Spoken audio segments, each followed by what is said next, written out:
ഇതേപോലെ പ്രധാന ചൂണ്ടിക്കാണിക്കലാണ് ഈ പവർ ഗ്രൂപ്പ്. ഇപ്പോൾ AMMയുടെ പ്രസ് മീറ്റ് കഴിഞ്ഞപ്പോൾ അങ്ങനെ ഒന്നും ഇല്ല എന്നാണ് പറഞ്ഞത്. അല്ല, പവർ ഗ്രൂപ്പ് എന്ന് പറയുന്നത് ഇത് ആലങ്കാരികമായിട്ടുള്ള ഒരു പദമാണ്. പവർ ഗ്രൂപ്പ് എന്ന് പറഞ്ഞ് എവിടെയെങ്കിലും നിങ്ങൾ ഇതുവരെ കേട്ടിട്ടില്ലല്ലോ. അപ്പോൾ അത് ആലങ്കാരികമായിട്ടുള്ള ഒരു പദമാണ്. പവർ ഗ്രൂപ്പ് എന്ന് പറഞ്ഞാൽ ഇൻഫ്ലുവൻഷ്യൽ ഗ്രൂപ്പ് എന്നൊക്കെ ആയിരിക്കാം ഉദ്ദേശിച്ചിട്ടുള്ളത്, ഈ പറഞ്ഞിട്ടുള്ളത്. അപ്പോൾ ജസ്റ്റിസ് ഹേമ എന്ന് പറയുമ്പോൾ അവർ വളരെ ഇൻഫ്ലുവൻഷ്യൽ ആയിട്ടുള്ള ഒരു പൊസിഷനിൽ ഇരുന്ന ഒരു വനിതയാണ്.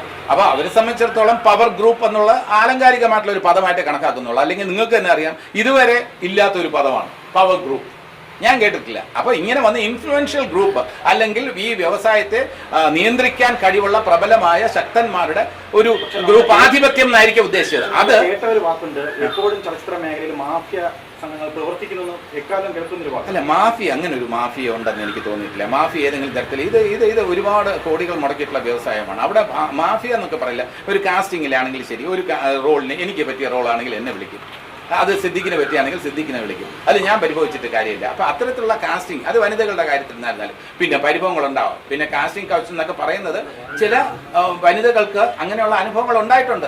അവരത് പറയുമ്പോൾ അവർക്കത് പറയാൻ അവകാശം എന്താ? അന്ന് പറയേണ്ടതല്ലേ എന്ന് ചോദിക്കാൻ ഞാൻ ആളല്ല. അവർക്ക് എന്ന് വേണമെങ്കിലും പരാതി രേഖപ്പെടുത്താം. ഇനിയും കൂടുതൽ പരാതികൾ വന്നേക്കാം.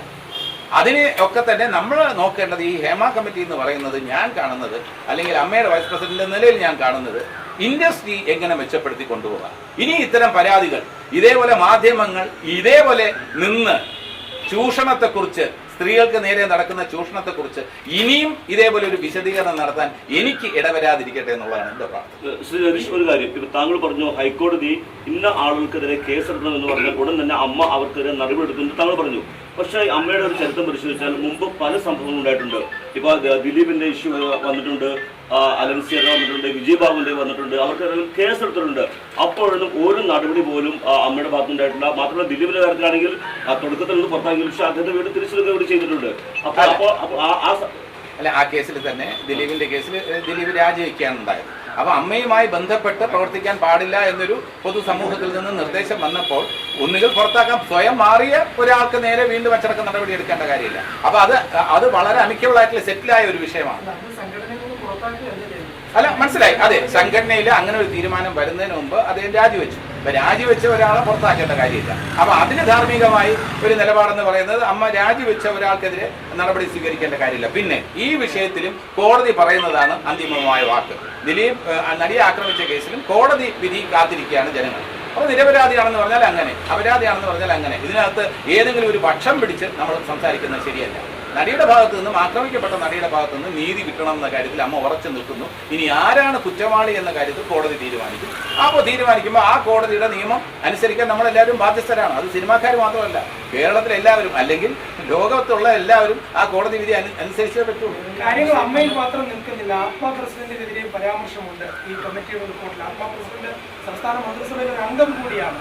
അപ്പോൾ സ്വാഭാവികമായിട്ടും ഇത്തരത്തിലുള്ള ആളുകൾ, രാഷ്ട്രീയത്തിലുള്ളവർ സിനിമയിലുള്ളവർ രാഷ്ട്രീയത്തിലുള്ളത് കൊണ്ടാണോ ഈ റിപ്പോർട്ടുകൾ ഇങ്ങനെ 4 വർഷമൊക്കെ അടയിരുന്നു പോകുന്നത്? അല്ല, റിപ്പോർട്ട് എന്തുകൊണ്ടാണ് ഇത്രയും കാലം ഇങ്ങനെ കോൾഡ് സ്റ്റോറേജിലായി പോയതെന്ന കാര്യത്തിൽ മതിയായ വിശദീകരണം ലഭിച്ചിട്ടില്ല. അത് ഇൻഫർമേഷൻ, അത് അങ്ങനെ റൈറ്റ് ടു ഇൻഫർമേഷൻ പ്രകാരം ഇത് ഇപ്പോൾ പുറത്തുവിടണ്ട എന്ന് പറഞ്ഞതുകൊണ്ടാണ് ഇങ്ങനെ കോൾഡ് സ്റ്റോറേജിലായതെന്നൊരു വിശദീകരണമുണ്ട്. അങ്ങനെയാണെങ്കിൽ തന്നെ റിലീസ് ചെയ്യാമായിരുന്നു എന്ന് പക്ഷമുണ്ട്. അതിന്റെ നിയമവശങ്ങൾ പറയാൻ ഞാൻ ആളല്ല. പക്ഷേ ഇത്രയും നാൾ ഇങ്ങനെ വയ്ക്കാൻ പാടില്ലായിരുന്നു. 5 വർഷം മുമ്പ് നടന്ന, അതിനും മുമ്പ് നടന്ന കാര്യങ്ങളെ കുറിച്ചുള്ള ഒരു സമഗ്ര പഠനം നടത്തിയതിനു ശേഷം അതിന്റെ ഫൈൻഡിങ്സ് വീണ്ടും 5 വർഷത്തിന് ശേഷം വരുമ്പോൾ ഔട്ട്ഡേറ്റഡ് എന്ന് പറയില്ല, അതിലെ വിഷയങ്ങൾക്ക് പ്രസക്തിയുണ്ട്. പക്ഷേ നമ്മളിത് അന്ന് തന്നെ പ്രസിദ്ധീകരിച്ചിരുന്നെങ്കിൽ ഈ കാര്യങ്ങൾക്കെല്ലാം ഇന്നെത്തുമ്പോൾ ഒരുപാട് കാര്യങ്ങൾക്ക് പരിഹാരം ഉണ്ടാകുമായിരുന്നു. ഈ 5 വർഷം ഈ കോൾഡ് സ്റ്റോറേജിലിരുന്ന പീരീഡ്, ആ പീരീഡിൽ ഇപ്പൊ നടിമാര് ആരോപണം ഉന്നയിക്കുന്നുണ്ടെങ്കിൽ ഈ നടിമാരുടെ ആരോപണം ഇന്നുണ്ടാകുമായിരുന്നില്ല. 5 വർഷം മുമ്പ് ഇത് പുറത്തിറങ്ങിയിരുന്നെങ്കിൽ ഈ റിപ്പോർട്ട് തയ്യാറാക്കിയതിനു ശേഷമുള്ള, അല്ലെങ്കിൽ ഇന്ന് വരെയുള്ള ഈ പീരീഡിൽ നിങ്ങൾ പറയുന്നു അഭിനേത്രികൾക്ക് കുറച്ചു പേർക്ക് പരാതിയുണ്ട്, ആ പരാതി ഉണ്ടാകുമായിരുന്നില്ല. ഇപ്പോൾ ഒരു ഭയമുണ്ട്. ഹേമ കമ്മിറ്റി റിപ്പോർട്ട് പുറത്തു വന്നതിന് ശേഷം ഇൻഡസ്ട്രിയിൽ ഇങ്ങനെയൊക്കെ വന്നാൽ ഇത് ചോദിക്കാനും പറയാനുമൊക്കെ ഇവിടെ ഒരു സംവിധാനമുണ്ട്, സംഘടനകളുണ്ട്, കോടതിയുണ്ട്, ഇതേപോലുള്ള കമ്മിറ്റികളുണ്ടാവും, സർക്കാരുണ്ടാവും എന്ന ഭയം എല്ലാവരിലും ഉണ്ട്. തെറ്റ് ചെയ്യുന്നവരുടെ മനസ്സിൽ കൂടുതലുണ്ടാവും. താങ്കൾ അമ്മയുടെ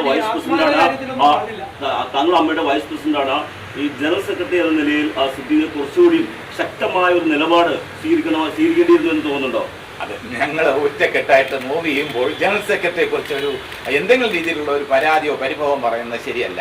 നമ്മൾ ഒറ്റക്കെട്ടായി എടുത്ത തീരുമാനമാണ്, ഈ എക്സിക്യൂട്ടീവിന്റെ തീരുമാനമാണ്. അത് നമ്മൾ ഫോണിലൂടെയൊക്കെ നിർദ്ദേശിച്ച് നിങ്ങളിൽ പലരും എന്നെ ഇടതടവില്ലാതെ വിളിക്കുന്നുണ്ടായിരുന്നു. അപ്പോഴൊക്കെ ഞാൻ പറഞ്ഞു എക്സിക്യൂട്ടീവ് കമ്മിറ്റിയുടെ ഒരു ധാരണയിലെത്തിയതിനു ശേഷം മാത്രമേ ഞാൻ മാധ്യമങ്ങളെ അഭിമുഖീകരിക്കൂ എന്ന് പറഞ്ഞു.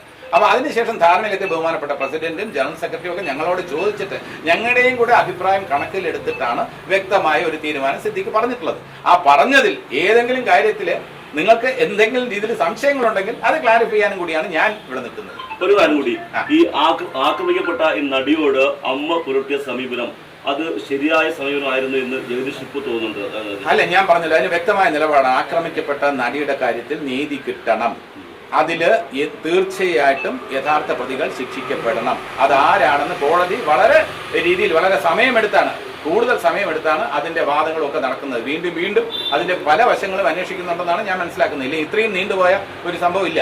അപ്പോൾ സ്വാഭാവികമായിട്ടും നീതി കിട്ടും എന്ന് തന്നെയാണ് എന്റെ വിശ്വാസം. ഇതില് ഈ ആത്മാ പ്രസിഡന്റ് എന്നല്ല, അമ്മയുടെ പ്രസിഡന്റ് എന്നല്ല, നമ്മൾ ഇതിനകത്ത് ആരോപണങ്ങൾ ആർക്ക് നേരെ വന്നിരുന്നാലും അത് അന്വേഷിക്കപ്പെടണം, അത്രേ ഉള്ളൂ. അതല്ലാതെ അത് ആരെന്ന് മനസ്സിലാക്കാതെ നമുക്ക് പറയില്ല. വ്യക്തിപരമായി ഇപ്പൊ എന്താ പറയാ, അമ്മയുടെ പ്രസിഡന്റിനെതിരെയോ ജനറൽ സെക്രട്ടറിയെതിരെയോ വൈസ് പ്രസിഡന്റായ എനിക്കെതിരെയോ ഒരു ആരോപണവും വന്നിട്ടില്ല. ഏതെങ്കിലും രീതിയിൽ ആരോപണം ഉണ്ടെന്ന് നിങ്ങൾക്ക് എന്തെങ്കിലും അറിവ് ലഭിച്ചിട്ടുണ്ടെങ്കിൽ നിങ്ങൾക്ക് ഉത്തരം നൽകാൻ ഞാൻ ബാധ്യസ്ഥനാണ്. ഈ വാർത്താ സമ്മേളനത്തിലുടനീളം അമ്മയുടെ വാർത്താ സമ്മേളനത്തിലുടനീളം കേട്ട ഒരു വാക്കുണ്ട്, ഒറ്റപ്പെട്ട സംഭവങ്ങൾ. ഇതെല്ലാം കൂടി ഒറ്റപ്പെട്ടതാണ്, 100-400 സംഭവങ്ങൾ ഒറ്റപ്പെട്ടതായിട്ട്. അല്ല, ഇത് ഒറ്റപ്പെട്ട സംഭവം എന്ന് വിശദീകരിക്കുന്നത് അതിനോട് വ്യക്തിപരമായി എനിക്ക് യോജിപ്പില്ല. അത് ഒരു രക്ഷപ്പെടലാണ്. ഒറ്റപ്പെട്ട സംഭവമാണെങ്കിൽ തന്നെ, ഒരു സംഭവമാണെങ്കിൽ പോലും അതിനെതിരെ നടപടി വേണമെന്ന പക്ഷക്കാരനാണ് ഞാൻ. ഈ സാധാരണ രാഷ്ട്രീയത്തിൽ എന്ത് നടക്കുമ്പോഴും, ഒരു അക്രമം നടക്കുമ്പോൾ ഭരണപക്ഷം പറയും അത് ഒറ്റപ്പെട്ട സംഭവമാണ്, പ്രതിപക്ഷം പറയും ഒറ്റപ്പെട്ട സംഭവമല്ല, അത് ഇന്ന രീതിയിലാണ്. അത് മാറി മാറി വരുന്ന രാഷ്ട്രീയം, ആ രാഷ്ട്രീയം ഇതിനകത്തില്ല. ഇതിനകത്ത് ഒറ്റപ്പെട്ട സംഭവമാണെങ്കിലും അത് 50 പേർക്ക് പരാതി ഉള്ളെങ്കിലും 70 പേർക്ക് പരാതി ഉള്ളെങ്കിലും 5 പേർക്ക് മാത്രമേ പരാതി ഉള്ളെങ്കിൽ പോലും അത് അന്വേഷിക്കപ്പെടേണ്ടതാണ്. അതിൽ പുകമറ സൃഷ്ടിക്കാൻ പാടില്ല. നമ്മൾ ഇൻഡസ്ട്രിയിൽ എല്ലാവരും ഐക്യത്തോടെ പോകുന്നു, എല്ലായിടത്തും എക്സ്പ്ലോയിറ്റേഷൻ ആണെന്ന് പറഞ്ഞാൽ അത് ശരിയാവില്ല. അത് വ്യക്തിപരമായി തന്നെ ഞാൻ നിങ്ങളോട് പറയുന്നു, സത്യസന്ധമായി പറയുന്നു. അങ്ങനെ എല്ലായിടത്തും എക്സ്പ്ലോയിറ്റേഷൻ ഇല്ല, അത് നിങ്ങൾക്കും അറിയാം. നിങ്ങൾ എന്തുകൊണ്ടാണ് ഇത്രയും ജാഗ്രതയോടെ ചോദിക്കുന്നത്? ഇത് എല്ലാവരെയും ഞെട്ടിച്ച കുറേ വാർത്തകളുണ്ട്, അതുകൊണ്ടാണ് നിങ്ങൾ ഇത്രയും കൺസേൺഡ് ആവുന്നത്. ആ കൺസേൺ നല്ലത് തന്നെയാണ്. മാധ്യമങ്ങളെ ഒരു കാരണവശാലും ഞാൻ കുറ്റപ്പെടുത്തില്ല. ഞാനൊരു മാധ്യമ പ്രവർത്തകനാണെങ്കിൽ നിങ്ങൾ ഈ ചോദിച്ച കാര്യങ്ങളെല്ലാം ഞാൻ ചോദിക്കും, അത് ചോദിക്കേണ്ടത് നിങ്ങളുടെ ഉത്തരവാദിത്വമാണ്. പക്ഷേ ആ കൺസേൺ നമുക്ക് ഒരുമിച്ച് സൊല്യൂഷൻ കണ്ടെത്താം. മാധ്യമങ്ങളും നിങ്ങൾ ഇതേപോലെ ഇനി എവിടെയെങ്കിലും എന്തെങ്കിലും അട്രോസിറ്റീസ് നടക്കുന്നുണ്ടെങ്കിൽ അത് നിങ്ങൾ ധൈര്യമായിട്ട് ഇതേപോലെ ചൂണ്ടിക്കാണിക്കും. അതിന് പരിഹാരം കാണാൻ അമ്മയുടെ ഭാഗത്തു നിന്നും അല്ലെങ്കിൽ ഫിലിം ഇൻഡസ്ട്രിയുടെ ഭാഗത്തു നിന്നും ശ്രമങ്ങൾ ഉണ്ടാവും. ശ്രമങ്ങൾ ഉണ്ടായില്ലെങ്കിൽ ഇതേപോലുള്ള കാര്യങ്ങൾ നമ്മൾ ജനങ്ങളിൽ നിന്നും ഫേസ് ചെയ്യേണ്ടി വരും.